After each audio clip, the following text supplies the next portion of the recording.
பிப்ரவரி 21 திருச்சி நடக்கூடிய மாநாட்டிற்காக இந்த sound service சொல்லுவாங்க இல்லையா, அவங்ககிட்ட ஒப்பந்தம் போடுறதுக்கு கேட்டோம். நாம நினைச்சிட்டோம், சரி நம்ம ஏற்கனவே நிறைய மாநாடு நடந்திருக்கோம், அது மாதிரி நம்ம ஒரு மாநாடு நடத்த போறோம், பிரம்மாண்டமான மாநாடு நம்ம சொன்னா கூட இது மாதிரி மாநாடு நடந்திருக்கும் அப்படின்னு நினைச்சோம். உரிமையாளர் சொல்றாரு, தமிழ்நாட்டில் கடந்த 25 ஆண்டுகள்ல 2 லட்சம் சேர் கேட்ட ஒரே ஒரு கட்சி அது நாம் தமிழர் கட்சி மட்டும்தான். என்னங்க சொல்றீங்க?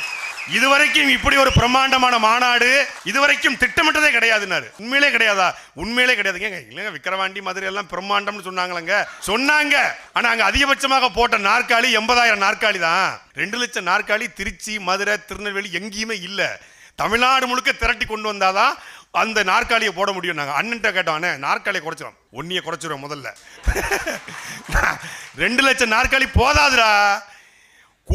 குடும்பமாக இந்த இடத்துல கூட இருக்கிறான், 10 லட்சம் பேரை அந்த இடத்துல திரட்டி காட்டணும் என்பதில் அண்ணன் சீமான் உறுதியா இருக்காரு.